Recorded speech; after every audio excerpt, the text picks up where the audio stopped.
buddy. My son was going through old videotapes up in the attic, and he found a couple old military VHS tapes of, one was me going through H.A.L.O school. They always do like they call it the Friday Night Follies, where they record the students screwing things up and doing their tests. And then the second tape was my A-team in 1999 actually got tasked to jump into the Week of the Eagles air show at Fort Campbell. My H.A.L.O team H.A.L O'd in. Anyways, my son's going through the tape and he's like, you know, the internet would love to see this jackassery. So I'm like, why not? Let's share the videotapes with you. Again, if you're new to Tactical Rifleman, I did 25 years in the military. A lot of that, most of that was with this Special Forces group. I rounded out basically the last 18 years of my career, actually longer than that, with A15, the SIF company.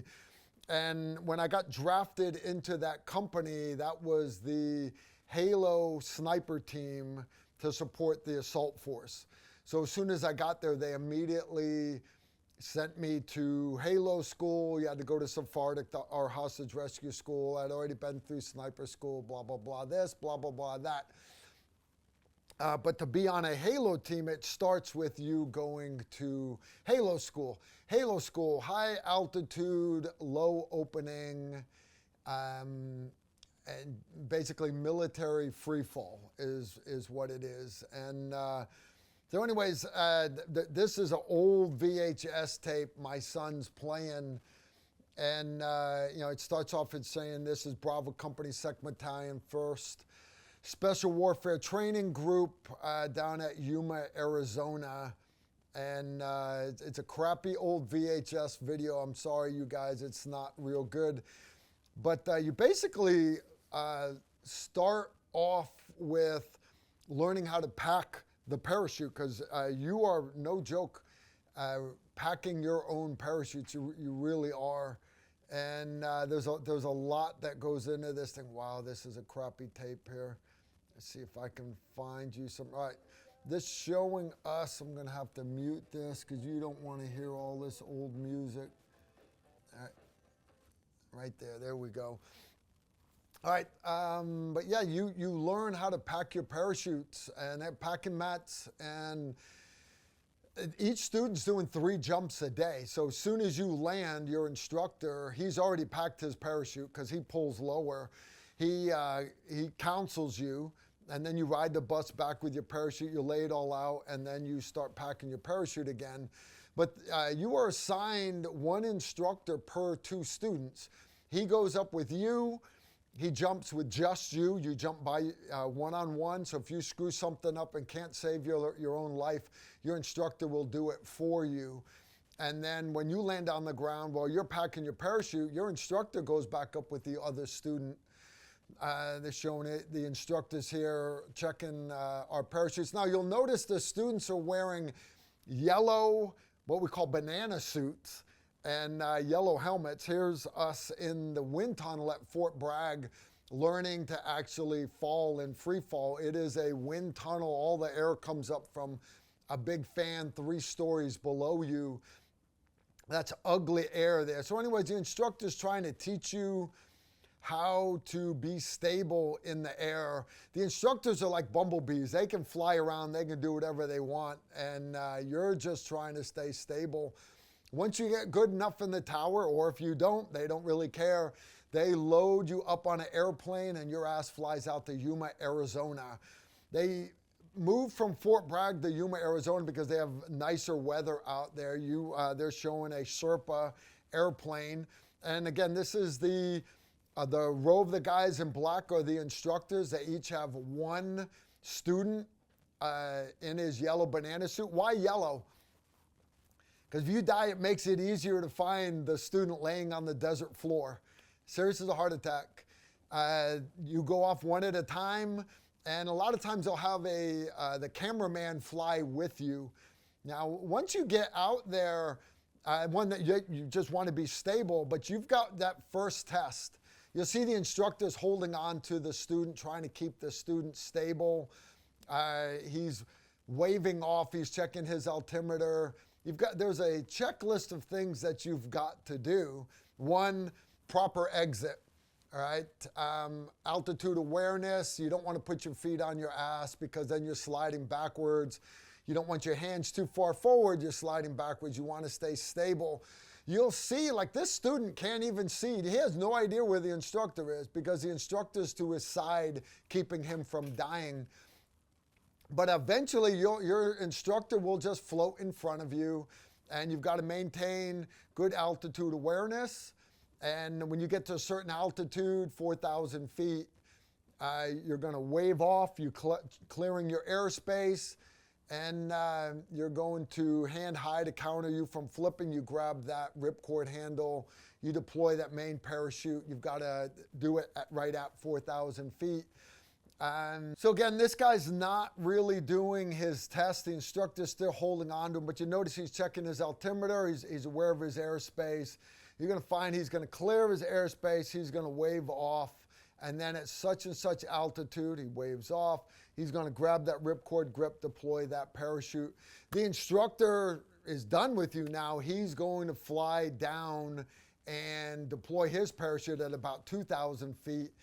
And he'll already have his chute packed by the time you get down there. Once you've mastered basically skydiving, now you start jumping combat equipment. You'll see this guy's got a front-mounted rucksack. In other words, the rucksack is mounted in front of him as opposed to behind him. He still has to do the exact same things: turn left, turn right, clear his airspace, all this other stuff. The instructors now trust you enough he can stay in front of you. Having a rucksack mounted on your front, it's like you're riding a beach ball. Now, these rucksacks in school are really, really small. They weigh a lot, so they help keep you balanced a little bit better. But yeah, I'm not real big on a front-mounted rucksack. A lot of guys like them, especially if you're doing jump master duties. I did go on to be a H.A.L.O jump master. This guy deploys his chute. He's under canopy. He's fine. Comes in for his landing like a train wreck. Beautiful. All right, but once you've mastered jumping a rucksack, you go full combat equipment, but you also go oxygen mask. These students right here, they're loading up the whole plane. You'll notice there's only a couple instructors with them, and they are jumping oxygen masks. They're jumping what they call a rubber duck, that rubber M16, and their rucksack. So you can jump a front-mounted rucksack, rear-mounted rucksack, but jumping the oxygen mask, the oxygen equipment, it's not really hard using it. It's just one more tube getting in the way. It makes it a little harder for you to see your altimeter a little bit. It's not really hard, guys. It's not. School is fun. You wrap up school with some night jumps. I've got fun stories from H.A.L.O school. I really do. I'm not a big fan of this old crappy tape here. I got another one from the air show that we did. Let's put that tape in. All right, welcome back, guys. I appreciate that nice little commercial YouTube put in right there. That's my team sergeant, Steve Rainey. And what we're doing is we are rigging parachutes. We're getting ready to get on to that CH-47, the 101st. They want us to jump into their air show.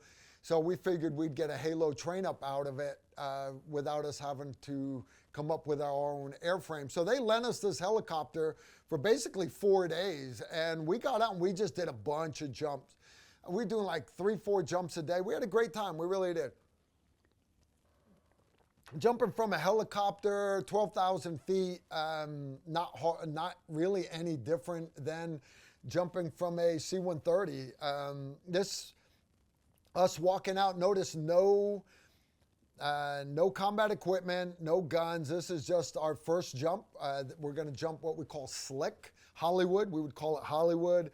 And this is just us going off and getting ready to knock the first jump out. We get on the bird, we go up to altitude, shows us coming in, landing, a couple guys kicking off rucksacks. I had some guys on my A team that had gone to the advanced military free fall course, and these guys could land perfect. They would land everywhere they wanted to. I was just happy if I could hit a football field. All right, maybe I was a little more accurate than that, but not much. Came in, stand-up landing. It's kind of skydiving, guys. It really is. I'm going to fast forward some of our other jumps that we did. All right, this is up.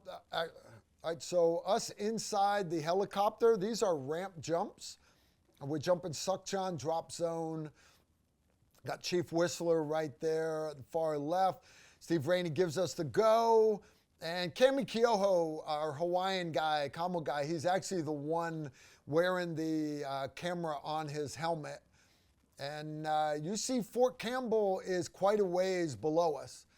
We're just hanging out. Kami's going to come in and visit a couple of us. I'm just flat, dumb, and happy. I'm a piece of plywood up there.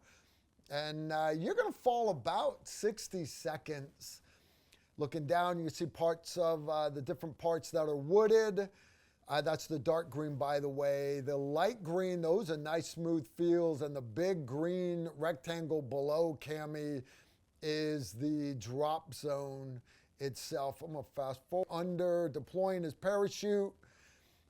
He's got his parachute open now. He lines up on the drop zone. Now down on this drop zone, kind of hard to see, right? But there's actually one tree, and that's where we park. That's where we park the chute truck. And back up in the bird again.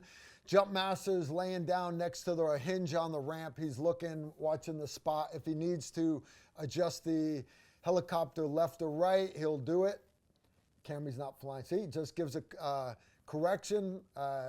Wants us to go right 15. They're going to turn it 15 degrees. They're going to move that bird over. And it's just excellent. It's a good time, guys. It really is a good time. We're going to move up to the edge of the ramp. I'm fast forwarding again. Kami Keoho is the guy standing on the edge. Kami is going to poise out. And then you see the whole team dumps out afterwards. And it was a crew chief filming that time. See how quick we're gone, guys? We're just little dots. We switch views to an actual helmet here. I don't know who that is in flight. That's not me. He's flying too good to be me. I'm not a stable, not a good jumper, guys. That looks like Steve Rainey right there. I'll fast forward some more. You see all the parachutes coming in landing. We would knock out 3 or 4 jumps, and you get good at it. You do. You get good. You get better. You get better, and the more times you do it. We would do so many jumps during the day, slick, then combat equipment, then O2 combat equipment, and then at night we would do night slick, night combat equipment, night O2 combat equipment. I know I'm dating myself here, guys, because I'm wearing this helmet right here with my oxygen mask. This is the helmet that is, you see the old aviators wearing.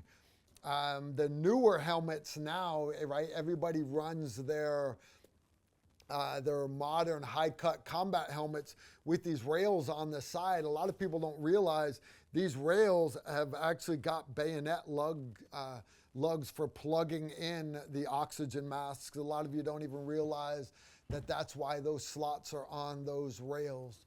Fast forward, right? I'm going to fast forward some more. I'm going to go forward all the way to the airfield where we start rehearsing. All right. So last couple of jumps we did, we actually jumped onto the airfield. This is a video of us. Again, remember, we pack our own parachutes, and Steve's getting his H.A.L.O rig ready right here, pre-checking everything, making sure everything's good to go. Once you start putting on that chute, again, I'm going to fast forward a little bit more here. Keith Frawley's helping Chief Whistler get his rubber duck on. We run the sling a certain way. He's got to pull it back through. The sling goes around and underneath the chest strap. All your gear has to be ran a certain way. It has to be done perfect. Now notice Chief has got a full chest rig with magazines and everything underneath his H.A.L.O rig. We're going to be jumping rucksacks with this also. But right now we are getting on, actually not out at the drop zone, we're getting on at 5th Group headquarters. We had the CH-47 land right there because it's a shorter flight for us to actually go and jump onto the airfield. Man, Chief was so much younger back then. Cami Keoho getting rigged up. I don't even remember that warrant officer's name right there. Cammy always looking good. Cammy was my buddy. I'd always go play. There's me behind him, off to the right, looking sexy with all my medical gear and everything. Man, look at that guy. That's just a good-looking Carl Erickson right there, having a hard time getting his leg strap on. That's all right. Funny stuff.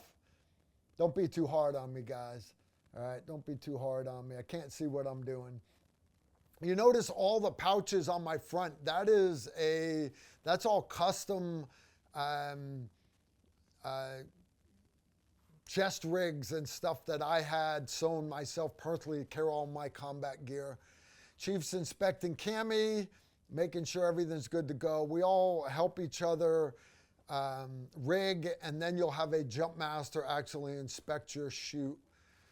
It doesn't matter whether you're jumping static line or what. I still don't have my other leg strap on yet. Funny stuff. I'm going to forward again to us actually getting on the bird. We're on the chute. We're on the bird. Everybody's looking out the windows. Everybody's relaxing. Combat equipment jump. We're up at altitude. It takes a while for the helicopter to spin up to altitude. Now, we're not jumping so high that the air crew has to wear oxygen masks. Again, this is just training. So we're just hanging out, chilling. Chief, Keith Frawley. There's Steve Rainey again, my team sergeant. Ramp's open, looking out the back. Jump master is laying on the ramp. Again, he's spotting. This time we are over the drop zone. I mean, not over the drop zone. We're actually over the airfield, Fort Campbell Army Airfield. And this is the day before the air show. It's kind of cool. Kind of cool. We're getting to jump onto an active runway. No big deal. I'm going to fast forward just a tad. We're getting ready to go out. He starts giving jump commands. Everybody's good to go. Oxygen masks are good. Everybody's set. Everybody gives them a thumbs up. Their oxygen equipment's working. He's got it. All right. He's waiting for that last guy in the back to give him the thumbs up, because it's probably me having a hard time. We're all lined up. We're ready to go. Crew chief on the helicopter there on the far right looking at us like we're a bunch of nutbags. Go. Out we go, exiting. And we're out, guys. They're zooming out, looking at us. I'm going to fast forward a little bit. This is a next jump. We're going to fast forward to 2650. This is actually filming the 101st doing a static line jump. This is filmed on the actual airfield on the day of the air show. Now, there's probably 30, 40,000 people there, mostly, friends and family of the 101st, the people on Fort Campbell. But they're on the ground. They've got B-1 bomber parked right next to a B-52. They've got all these planes doing everything, and they've got a narrator talking about, what plane's doing a flyby. It's a regular air show. Well, my mom and dad drove in from Connecticut. My wife was there, beautiful blonde hair. She's holding my son, who's a little bit, she's actually pregnant with my daughter, Isabella, and they all drove out to the air show. And they're in the stands. So while the 101st parachutes are landing, my A-team is up at altitude in our helicopter. We're getting ready to do our jump. And it's kind of neat. We're at 2837, and this time we're jumping, guys. We're not going to jump oxygen masks on this one. But this is the actual jump into the air show. And now remember, we just jumped this airfield yesterday, and it's no big deal. You come down on an empty airfield, there's really nothing there. But the one thing that I thought was just so cool about this jump was, you remember, I'm following the guys in front of me off the ramp, like I always do. And you're looking at them in free fall, you're looking at the ground, altitude awareness and everything. And you can see the ground, it's like the ground always is, except this time, as soon as I left the ramp, I looked down at the runway, there's two A-10s taking off underneath us. And I was like, ooh, I'd never seen right? That would suck to get hit by an A-10, right? But as I'm going down, falling, right, free fall, I'm seeing that's a B-52 bomber. I'm actually able to identify it from the air. Captain Michon poises out. Everybody exits out of the airplane. See the drop zone below us, guys? And it's just a really, really beautiful jump. It really is. Let's pause for one more commercial real quick. I'll see you guys back in a second. All right, hey everybody, welcome back from that commercial. All right, so we have exited the airplane and we've opened up our parachutes. See how clear that drop zone looks down there, that airport? And it is, because airports are big, but when you start getting lower, you'll see that they've got all these airplanes parked out there. This is a couple seconds filmed from the ground. You're just now able to see our gray silk parachutes up in the air. Guys, in the dark, you'd never see us. You don't hear us coming down at all. All right, I'm gonna fast forward a little bit more, and you'll see, you're just starting to see the airplanes now, guys. You see that B-52 down there, all these other airplanes, and you don't realize how big some of these planes are till you actually start coming down. If you look bottom center mass on the screen, there's a little orange arrow there. That's made out of VS17 panels. That is telling us the direction of the wind and where the wind is coming from. And we're basically gonna land coming right into that V. Now, could we all land and hit the V? Yeah, we probably could, right? We've lowered our rucksacks. Our rucksack is hanging, the shoulder straps are hanging off of our feet right now, our toes. And it's got a 13-foot lowering line. We actually cut them down to like 9. But once we get near the ground, you'll see him drop it off of his toes. That way he doesn't twist his ankles. But you don't want it penduluming underneath. He drops it and then lands right next to it. Instead of everybody landing together, we all land in a nice cigar-shaped perimeter. And that first guy down, we immediately get that rifle out, right? So you've got to undo certain straps, get to a rifle. But half the guys will then pack their parachutes while the other half are pulling security with their guns. So we tried to demonstrate what a tactical jump would look like. Real life, maybe you just leave the parachutes there. If you had to hide of a sniper mission, you'd actually dig a hole and bury the parachutes. They're too expensive for us to do this at an air show. The cool part about this air show was my part of the cigar-shaped perimeter. Once I landed and packed up my chute, I carried my parachute and my rucksack. I put it on the truck, the Humvee that was there with our guy running the radio. And then I carried my helmet bag. I put my green beret on my head and I walked into the crowd, and right there was my wife, pregnant with my daughter, my cute little man, Nickolas, the guy running the camera right now, and my mom and dad standing to the left and right, walked right out of the crowd and got a hug from everybody. And you had all the VIPs and all the families. It was, as much as I hate doing dog and pony, right? That day was fun. It was fun. So anyways, I understand this is a boring, terrible quality videotape. It really is. This is poorly filmed. It's filmed on one of those little itty bitty camcorders that took the mini VHS tapes. It's amateur, but we're packing our gear up.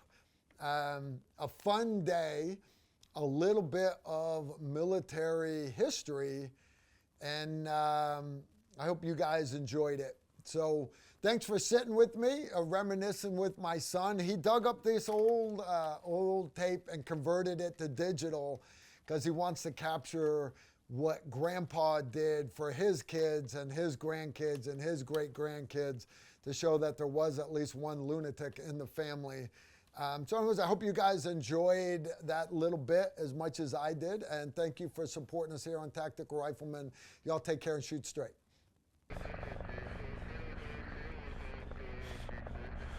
If you like this video, make sure to like, comment, and subscribe. Also, make sure you follow us on Facebook, Instagram, and Twitter so you don't miss out on anything.